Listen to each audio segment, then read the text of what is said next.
हाय, मैं हूँ अमृता और आज मैं लेके आई हूँ नाइट एट द म्यूजियम इसका थर्ड पार्ट। मूवी की शुरुआत होती है सन 1938 में, जहाँ पे हम इजिप्ट में देखते हैं, जहाँ पे दुनिया भर के काफी सारे आर्कियोलॉजिस्ट की टीम एक टूम को ढूंढ रही होती है।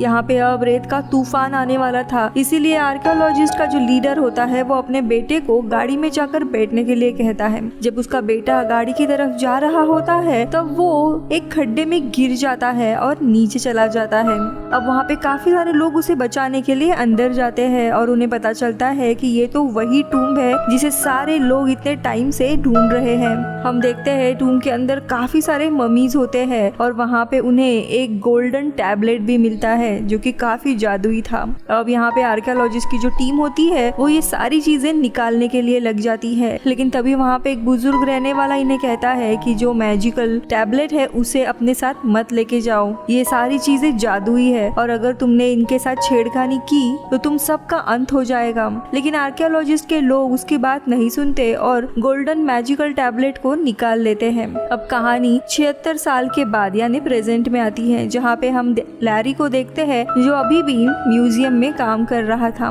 साथ ही एक इवेंट होने वाला था, उसे ऑर्गेनाइज कर रहा था। दरअसल हेडन प्लानिटेरियम ये डिपार्टमेंट अब वापस से ओपन हो रहा था, जिसके लिए काफी सारे बड़े बड़े लोग वीआईपी लोग आने वाले थे इनके इवेंट में। अब लैरी यहाँ पे सारी तैयारी कर रहा था, तभी थैडी उसे कहता है, क्या तुमने केवमैन में एक नए मेंबर को देखा? लैरी को कुछ भी समझ नहीं आता कि म्यूजियम में नया मेंबर कहाँ से आया, इसीलिए वो एग्जीबिशन की जगह जाता है और वहाँ पे देखता है कि जितने भी केवमैन थे उनके साथ अब एक नया जंगली इंसान था जिसे ऑर्डर किया गया था, जो हूबहू लैरी की तरह दिखाई देता था और वो अपना नाम ला बताता है और लैरी को देख वो उसे अपना पिता समझता है। अब लैरी ये बात छोड़कर वापस से इवेंट ऑर्गेनाइज की तैयारी करने लगता है, क्योंकि आज वो काफी बिजी था इवेंट के कारण। लेकिन तभी इजिप्शियन फेरो वो मैजिकल टैबलेट उसे दिखाने के लिए लाता है और कहता है कि शायद से इसमें कुछ खराबी आ रही है, इसका रंग तो फीका पड़ रहा है और इसमें जंग भी लग रहा है। लेकिन लैरी बिजी होने के कारण उससे कहता है कि इसके बारे में हम बाद में देखेंगे, जिसके बाद में इवेंट शुरू हो जाता है।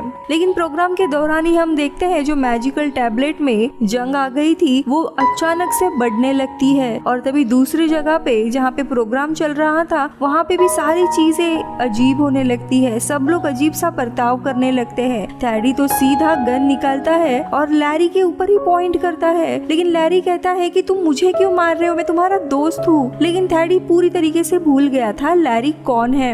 अब म्यूजियम का जो डायरेक्टर होता है वो इस शो को बंद करवा देता है और यहाँ पर जितनी भी गड़बड़ हुई थी उसके लिए वो लैरी को जिम्मेदार ठहराता है। लेकिन लैरी कहता है कि मैं इस गड़बड़ का पता लगा कर रहूंगा। अब अगले दिन लैरी म्यूजियम में टैबलेट के बारे में पढ़ने लगता है और उसे पता चलता है कि म्यूजियम का वो जो ओल्ड गार्ड था जिसने उसे हायर किया था वो आर्कियोलॉजिस्ट के साथ उसी टीम में शामिल था जब ये टैबलेट लाया गया था। दरअसल ये आर्कियोलॉजिस्ट के लीडर का ही बच्चा था जो टूम में गिर गया था। अब लैरी उससे मिलने के लिए जाता है और उसे टैबलेट के बारे में बताता है कि किस तरह चीजें हो रही है। तभी वो गार्ड उसे बताता है हम जब ये टैबलेट ले रहे थे तो वहाँ के लोकल लोगों ने हमें मना किया था लेने से और कहा था इसका जादू जल्दी ही खत्म हो जाएगा और शायद अब इसीलिए ये सारी गड़बड़ हो रही है। आगे वो बताता है सन 1938 में जब हमें ये टैबलेट मिला था तब हमारे साथ दुनिया भर के आर्कियोलॉजिस्ट थे जो अलग अलग देशों से आए थे, इसीलिए जिस इजिप्शियन पैरों के पास तुम्हें ये टैबलेट मिला था उस पैरों के माता पिता इस टैबलेट के जादू को वापस ला सकते हैं, लेकिन उन्हें इंग्लैंड के म्यूजियम में रखा गया है। अब ये जानकारी लेने के बाद लैरी सीधा म्यूजियम के डायरेक्टर के पास जाता है और उसे बताता है कि मुझे इस मैजिकल टैबलेट को लेकर इंग्लैंड के म्यूजियम में जाना होगा। रात को जो भी गड़बड़ हुई थी वो इसी मैजिकल टैबलेट के कारण हुई थी, लेकिन डायरेक्टर उसकी बात पर विश्वास नहीं करता और उसे बताता है गड़बड़ी के कारण तुम्हें अब इस जॉब से निकाल दिया गया है और मैं अब तुम्हारी कोई भी मदद नहीं कर सकता। लेकिन लैरी उसे कहता है कि मुझे जॉब से निकाल दिया गया है इस बारे में इंग्लैंड के म्यूजियम वालों को पता नहीं होगा, तुम चाहो तो मुझे वहाँ पे भेज सकते हो। अब डायरेक्टर भी मान जाता है, जिसके बाद हमें दिखाया जाता है टैबलेट और कुछ इजिप्शियन चीजों को यहाँ से शिफ्ट किया जाता है इंग्लैंड में और वही लैरी भी फ्लाइट से इंग्लैंड जा पहुँचता है और वो किसी तरह से इंग्लैंड के म्यूजियम के नाइट गार्ड को अपनी बातों में फंसाकर म्यूजियम के अंदर जाने में कामयाब हो जाता है, जहाँ पर वो देखता है जो मैजिकल टैबलेट और चीजें आई थी उसके साथ साथ उसके दोस्त यानी थैडी और उसके बाकी दोस्त भी आए हुए थे और रात हो चुकी थी और टैबलेट भी यहाँ पे था, इसीलिए सब लोग जिंदा हो गए थे। अब यहाँ पे लैरी सबको बताता है कि हमें इजिप्शियन सेक्शन को ढूंढना होगा, लेकिन इन सबको ये पता नहीं था कि मैजिकल टैबलेट के यहाँ होने के कारण यहाँ की चीजें भी जिंदा हो गई थी और इसीलिए इनका सामना एक काफी खतरनाक डायनासोर से होता है। लेकिन तभी यहाँ पर सर लैंसलॉट नाम के एक महान योद्धा आते हैं जो डायनासोर से लड़कर इन्हें बचाते हैं। अब ये सब के सब आगे बढ़ते हैं और इनका सामना बहुत ही सिरों वाले एक सांप से होता है। सर लैंसलॉट उससे भी लड़ते हैं और उनके ये सारे लोग मदद करते हैं और आगे बढ़ते हैं। लेकिन तभी इन्हें पता चलता है कि इनके दो साथी यानी काउबॉय का लीडर जेडा और उसका साथी किसी दूसरी जगह पे ही फंस गए हैं।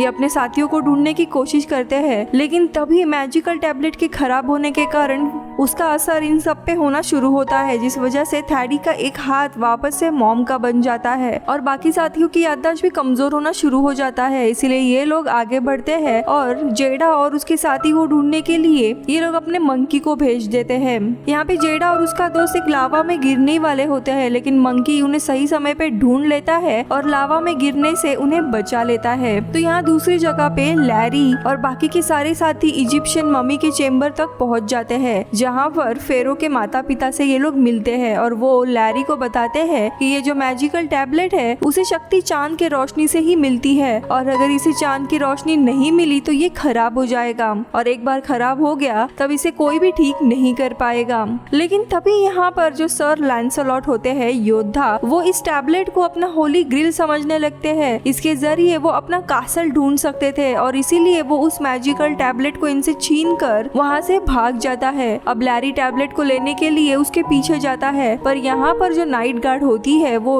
और ला को जो लैरी को अपना पिता समझता था उन दोनों को देख लेती है और उन दोनों को भी एक जगह पे बंद कर देती है। अब यहाँ पे ला दरवाजे पर अपना सर पटकना शुरू कर देता है और यही मौका देख के लैरी किसी तरह से यहाँ से निकल जाता है और वो एक जगह पे छुप जाता है जहाँ पे सर लैंसलॉट होते हैं।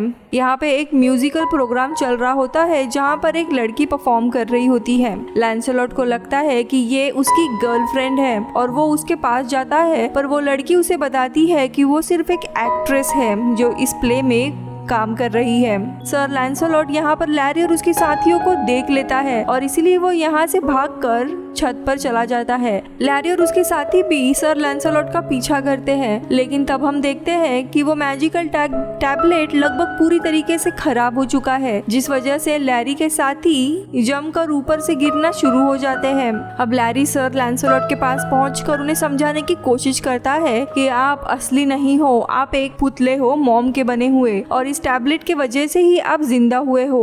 और वो उसे टैबलेट की पूरी सच्चाई बताता है। साथ ही वो ये भी बताता है कि आप जिस कैसल को ढूंढने की कोशिश कर रहे हो वो इस दुनिया में नहीं है, वो अतीत में था।